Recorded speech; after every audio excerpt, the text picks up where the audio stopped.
Beberapa tahun lalu itu teman-teman udah pernah teriak-teriak, jangan ini bakal oversupply membebani keuangan negara. Sebenarnya kita nggak nyadar banyak sekali insentif energi fosil ya. Kita itu sebenarnya udah oversupply besar banget 40% untuk Jawa Bali. Sepertinya memang disengaja untuk tidak diakselerasi ke arah sana.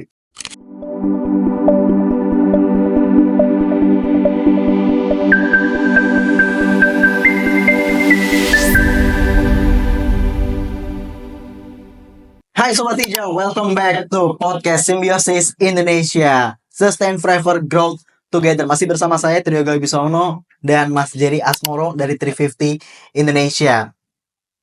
Teman-teman, bagaimana kalau suatu hari kita mobilisasinya jadi lebih murah? Kemudian pulang beraktivitas bisa melihat cuaca yang cerah, langit yang cerah. Kemudian untuk produk skincare juga tidak lebih mahal. Dan anak-anak yang sedang bermain ria itu tidak perlu takut akan polusi udara dan polusi air yang mengancam harapan hidup mereka.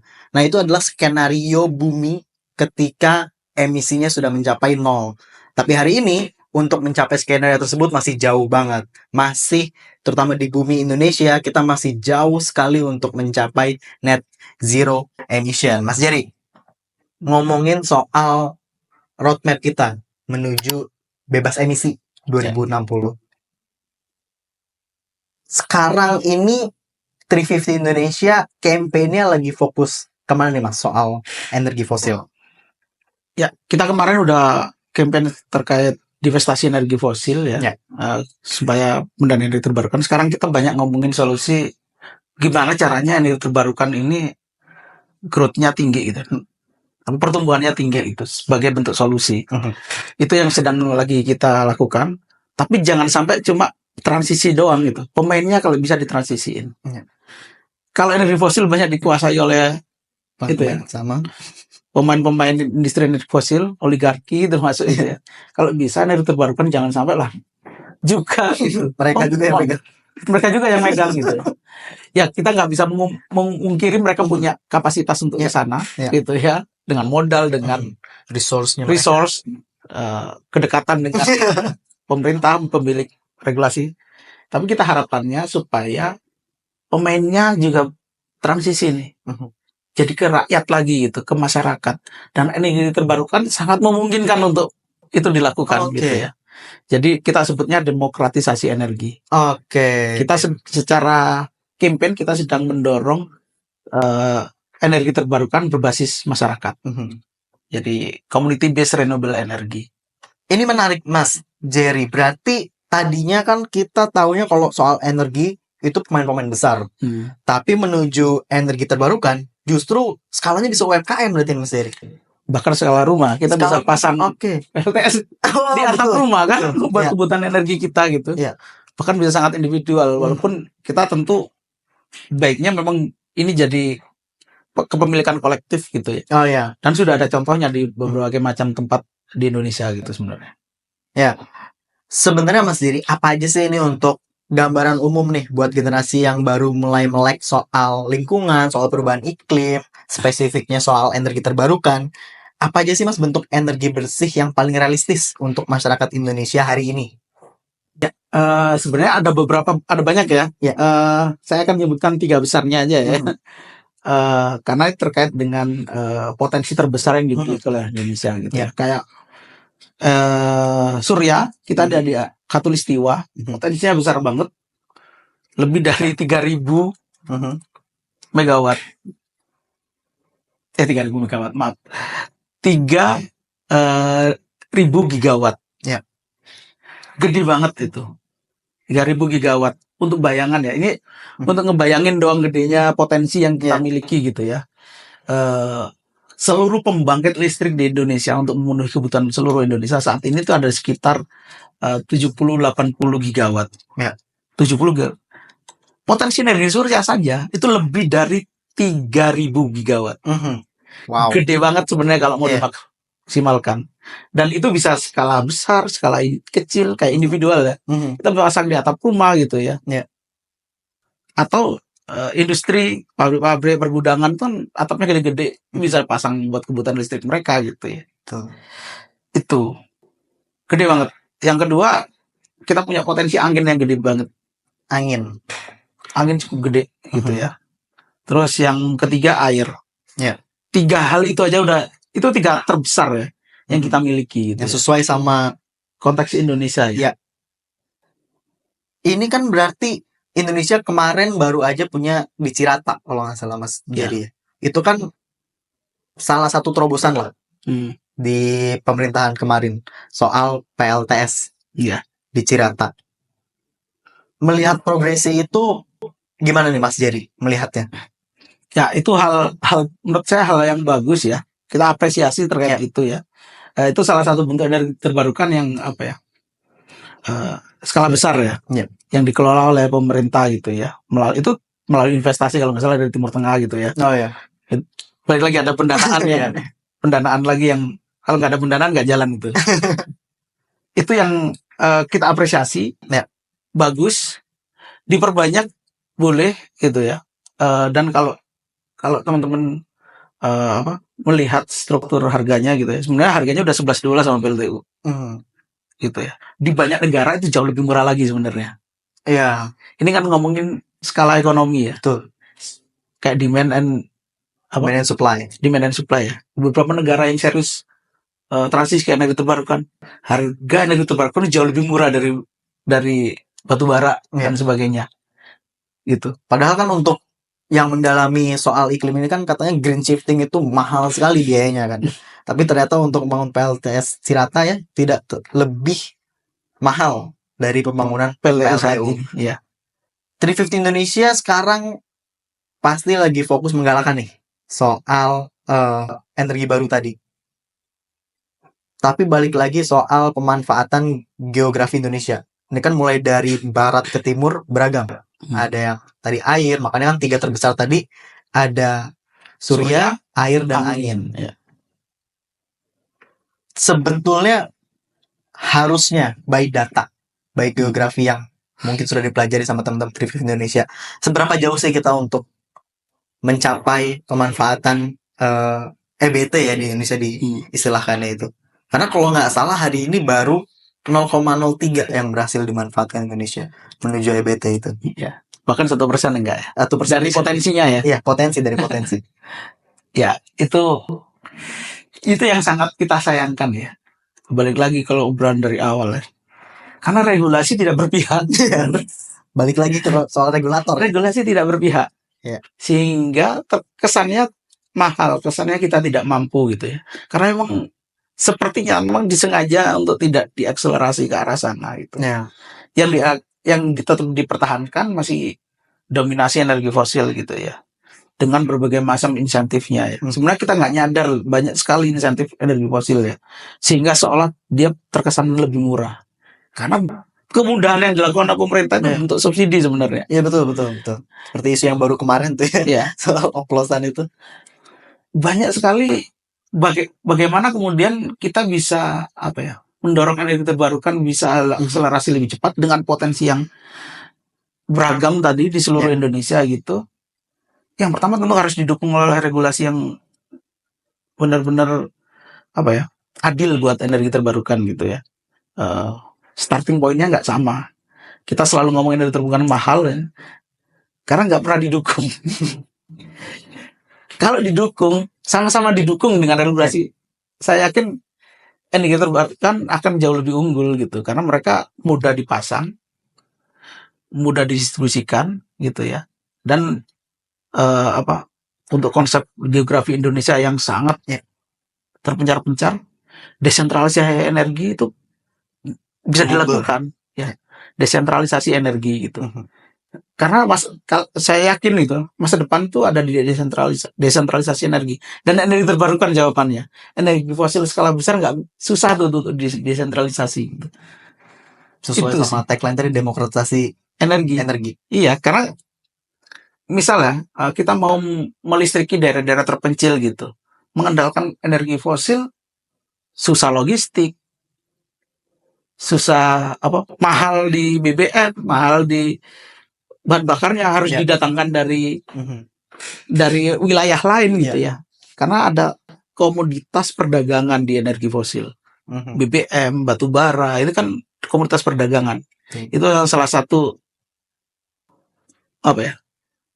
menarik orang-orang serakah untuk terus mendistribusikannya ya. Sedangkan ini terbarukan, sedangkan di suatu wilayah potensinya ada air, kita tinggal pasang tuh turbin air, nggak perlu BBM, nggak perlu nunggu pasokan dari luar daerah. Cost distributionnya lebih murah ya. Iya, di daerah misal apa yang energi surya tinggi gitu di pesisir atau apa gitu, bisa pakai itu. Angin bisa pakai itu. Jadi sebenarnya sangat possible, sangat mungkin, dan nggak perlu nunggu fluktuatif harga batubara, harga BBM gitu ya. Kita mau nyalain genset, harga BBM naik, walaupun di kita selalu di subsidi ya. Itu sih. Nah, buat anak muda yang mulai concern nih soal sekarang gue mau mulai concern dan harus fokus misalnya ke energi terbarukan tadi.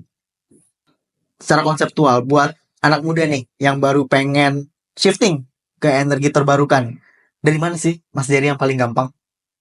Nah, ini kan dibilang gampang, sebenarnya terbarukan gampang ya, tapi dalam prakteknya memang tantangannya yang besar banyak kan ya. Jadi memang tantangannya nggak mudah, tapi banyak juga yang udah melakukan gitu ya. Di era modern saat ini kayak YouTube dan sebagainya, kalau ingin nyari informasi banyak bisa dilakukan dari sana. Anak muda gampang nyari informasi bagaimana mereka harus shifting dan sebagainya gitu ya. Yang jelas adalah motivasinya yang harus digali gitu ya, bahwa dia melakukan ini benar memang untuk masa depan kita, mengurangi emisi sektor energi gitu ya. Tapi di saat lain mereka mendapatkan benefit dengan menjadi mandiri, energinya itu mandiri kan. Yang jelas tadi lebih murah ya Mas Jerry. Beberapa kasus lebih murah. Bahkan saya menemuin ada satu desa dusun gitu ya, di Jogja misalnya gitu ya. Mereka pasang sungai irigasinya itu dipasang turbin air. Mereka kita nyebutnya PLTMH, pembangkit listrik tenaga mikrohidro gitu, kecil. Tapi untuk berapa waktu itu? Sekitar 50 KK. 50 KK pakai itu gitu ya. Rata-rata orang Jakarta aja gitu ya. Berapa sih tagihan listriknya gitu? Misal tagihan listriknya berapa? Per rumah gitu rata-rata. 200, 300 ribu sebulan ada ya segitu ya. Apalagi kalau lagi panas pakai AC gitu ya. Tinggi kan? Mereka dengan masang mikrohidro, mereka bayar aja 12.000 per 35 hari. Makanya sepuasnya. Ada yang dipakai buat industri UMKM ya. Perkayuan, pertukangan gitu ya. Ada yang orangnya yang jadi operator bahkan iseng buat las listrik ya. Bayar 12.000 per 35 hari. Mereka hitung-hitungan Jawa nggak?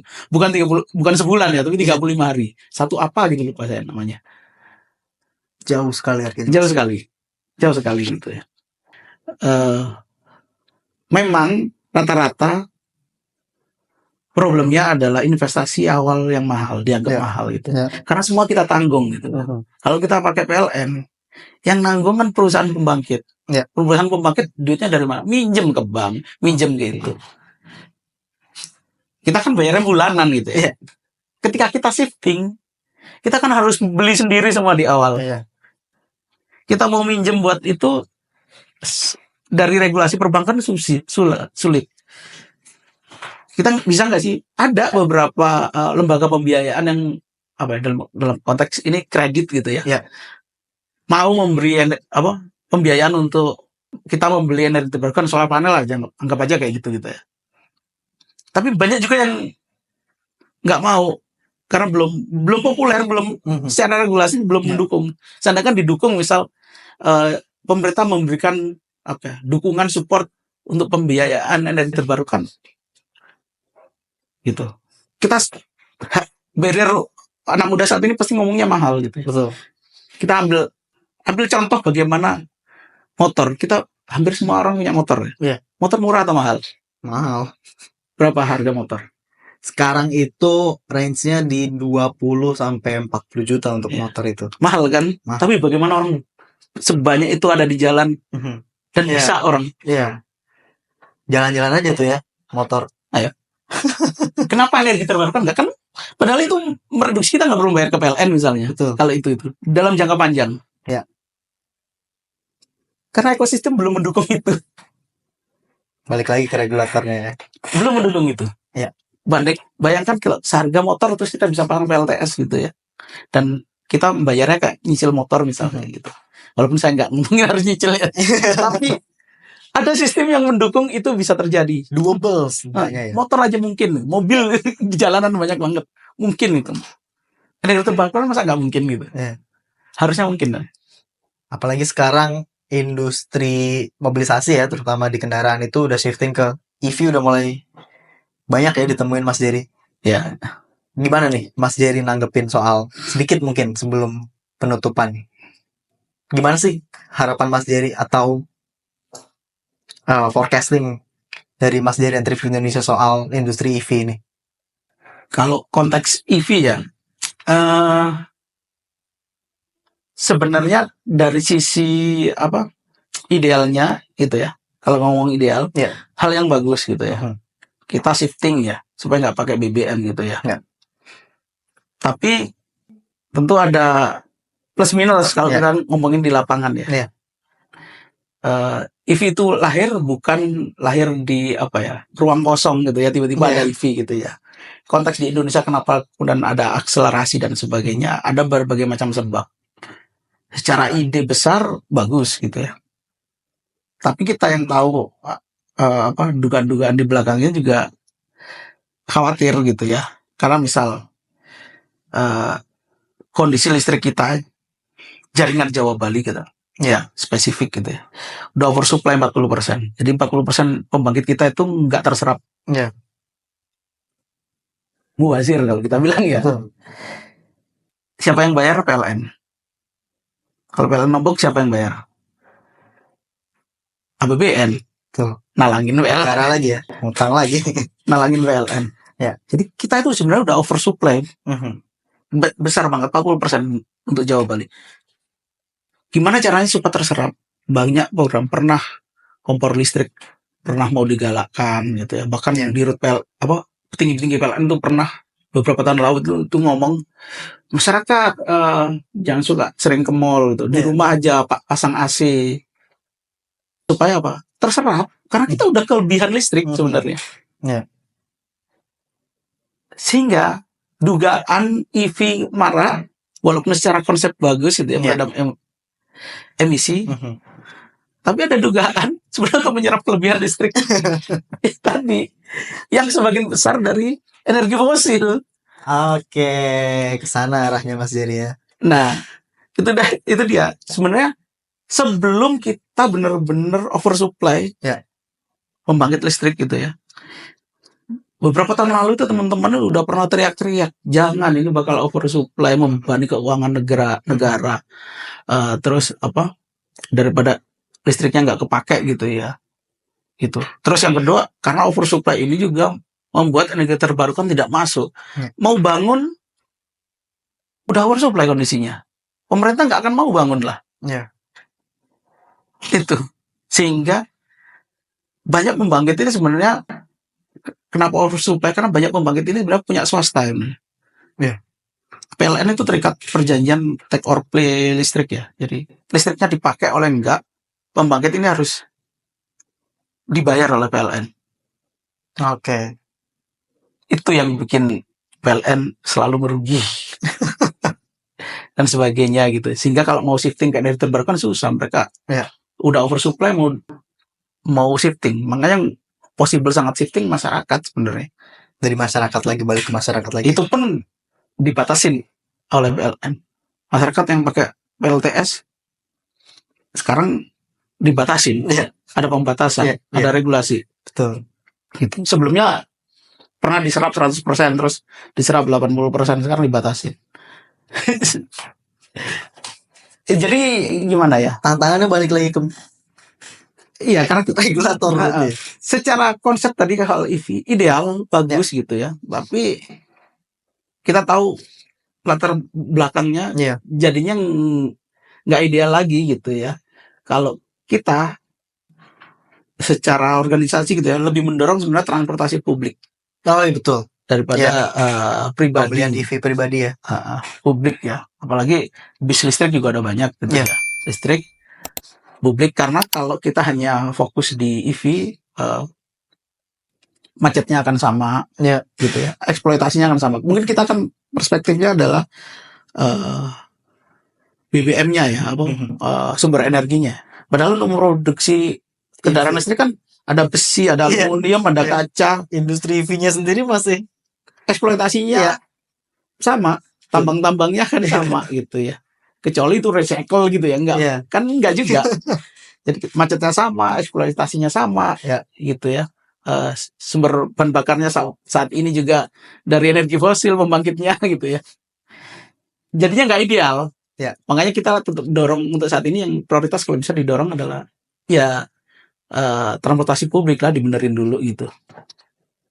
Itu tadi sedikit kita bahas soal electric vehicle ya, EV, kendaraan listrik. Menarik obrolan kita hari ini soal the whole fossil free issue terkait perubahan iklim bersama Mas Jerry Asmoro. Mungkin terakhir nih Mas, pesan untuk kita semua terkait pembahasan kita hari ini, termasuk sedikit tadi menyenggol soal demokratisasi energi. Silakan Mas kalau ada pesan-pesan. Ya, untuk teman-teman yang ini ya menyimak obrolan ini ya, memang terlihat kompleks ya.